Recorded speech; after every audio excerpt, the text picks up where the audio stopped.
আসানসোলের হকার উচ্ছেদ অভিযান ঘিরে রাজনৈতিক ও প্রশাসনিক বিতর্ক আরও তীব্র হয়েছে। অভিযানে অনিয়মের অভিযোগে 3 আধিকারিককে শোকজ করেছেন রাজ্যের নগর উন্নয়ন মন্ত্রী অগ্নিমিত্রা পাল। মন্ত্রী জানান, সিদ্ধান্ত ছিল প্রথমে রাস্তার ধারের অবৈধ দখলদারের নোটিশ দেওয়া হবে এবং পুজো ও ছট পুজোর আগে বাজারের ভিতরের পূর্ণ হকারদের উচ্ছেদ করা হবে না, কিন্তু সেই সিদ্ধান্ত অমান্য করে কিছু দোকান ভেঙে ফেলা হয়েছে বলে অভিযোগ। সন্তোষজনক জবাব না মিললে সংশ্লিষ্ট আধিকারিকদের বিরুদ্ধে সাসপেনশন সহ কঠোর ব্যবস্থা নেওয়া হবে বলেও তিনি জানিয়েছেন। এদিকে উচ্ছেদ অভিযানের পর আসানসোল বাজারে গিয়ে বিজেপি বিধায়ক কৃষ্ণেন্দু মুখার্জি বলেন, যেভাবে অভিযান চালানো হয়েছে তার তিনি সমর্থন করেন না।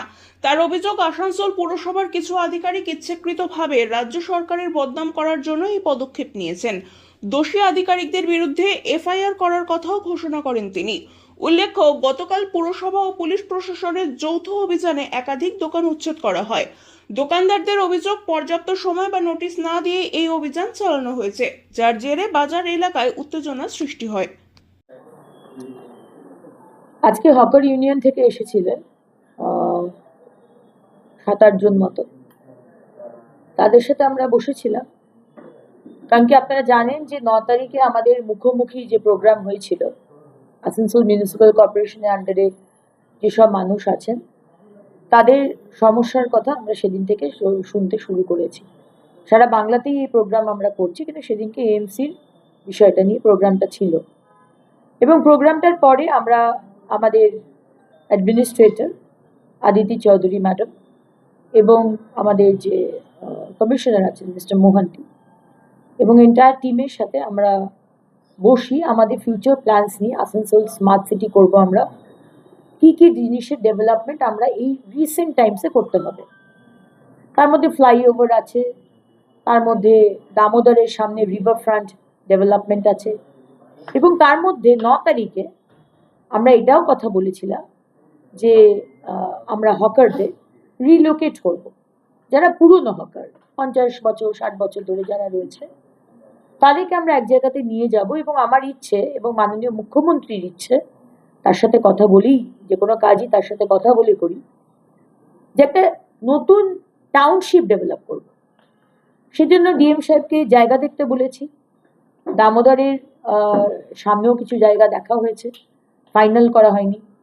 ম্যাডাম আদিতি তিনি একটা ডিপিআর বানাচ্ছেন কোথায় করা যায়, তো সেটা সেদিনকে আমাদের কথা হয়েছিল। তারপরে আমি মুখোমুখির পরে কিছু ভাবনা চিন্তা কি রয়েছে সেটাও আমরা ভেবেছি, সেটা নিয়েও কথা হয়েছে।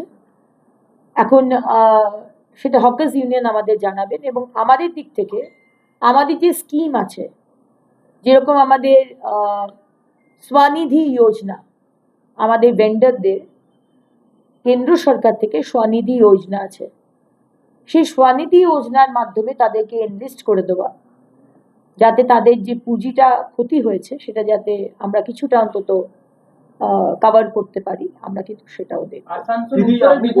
আপনি বললেন যে উচ্ছেদ যেটা হয়েছে সেটা আপনার দপ্তর জানে না, কিংবা যারা করেছে তাদের বিরুদ্ধে আপনি ব্যবস্থা নেবেন, তাহলে কি যারা এই উচ্ছেদ করেছেন তাদের বিরুদ্ধে যে অভিযোগ উঠেছে আপনার বিরুদ্ধে, আপনি পেয়েছেন, তাদের বিরুদ্ধে আপনি তার নেবেন, ডিসিশন নেবেন, কিন্তু ওখানে বলছে আমাদেরকে নোটিশ না করার পরও আমাদের উপর কেন এই অত্যাচার হলো? সেই কথাটাই তো বললাম, নোটিশ যদি করা হতো তাহলে তো আর এই প্রশ্নের উত্তর আমাকে দিতে হতো না। নোটিশ করা হয়েছে 9 তারিখে, ভাঙা হয়েছে 10 তারিখে, নোটিশ তো 9 তারিখে বেরিয়ে গেছে। তারপরেও কেন ভাঙা হলো, কেন এই 3 জন ব্যক্তিকে আমাকে শোকজ করতে হলো, এটাই তো হচ্ছে প্রশ্ন। যে প্রশ্নটা আপনি করছেন, আমার দপ্তরেও সেই প্রশ্ন ওই 3 জনকে করেছেন। আসানসোল উত্তরের তারাও বললেন যে এরকম আমাদের ডেকে আমাদের সাজেশন নেওয়া, এর আগে বহু সরকার এসেছে, কেউ কিন্তু জিজ্ঞেস করেনি। তারা অত্যন্ত হ্যাপি আর কি, খুশি তারা তাদের সাজেশন, এবং সত্যি তাদের সাজেশন নিতেই হবে। কারণ বাজারে কোথায় এন্ট্রি, কোথায় পার্কিংটা করলে ভালো হয়, কোথায় রিলোকেট করে ভালো হয়, এটাই ওনারাই সব থেকে বেটার জানেন।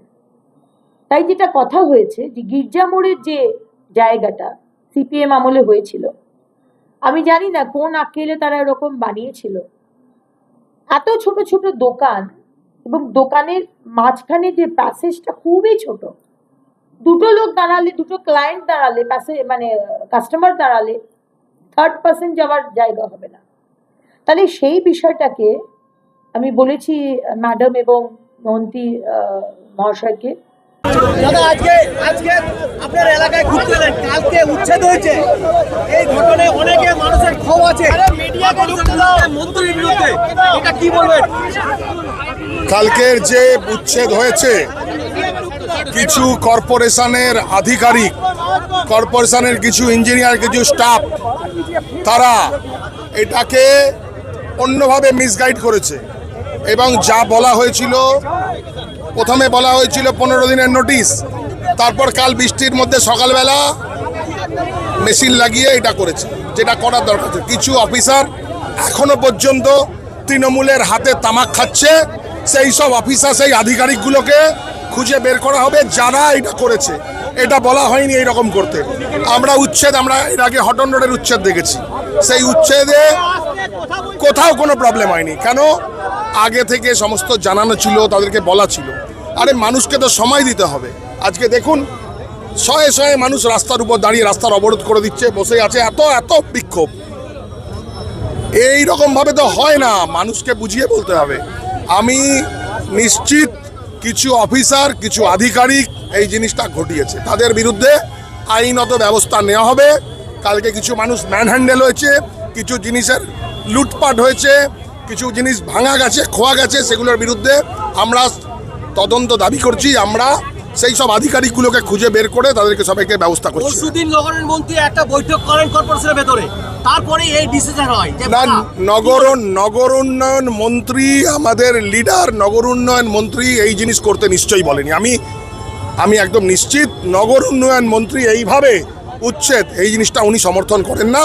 ওনাকে মিসগাইড করেছে কিছু আধিকারিক, আবার বলছি কর্পোরেশনের কিছু আধিকারিক এই জিনিস ঘটিয়েছে, তাদেরকে শনাক্ত করে তাদের বিরুদ্ধে আইনত ব্যবস্থা নিতে হবে। যারা করেছে তাদেরকে আইনত ব্যবস্থা মানে এফআইআর করবে? অবশ্যই এফআইআর করবো। আমি এখন ঘুরে দেখছি, ভিজিট করছি, আমি নিজে এফআইআর করবো। আমি নিজে জনপ্রতিনিধি হিসাবে সেই আধিকারিক যারা ক্ষতি করছে সরকারের, যারা সরকারের বদনাম করছে, তাদের বিরুদ্ধে ব্যবস্থা নেওয়া হবে। क्या बात हुआ, क्या बात किए आप लोग? बात एमएलए ही हुआ, लगाने के लिए बोला हम लोग।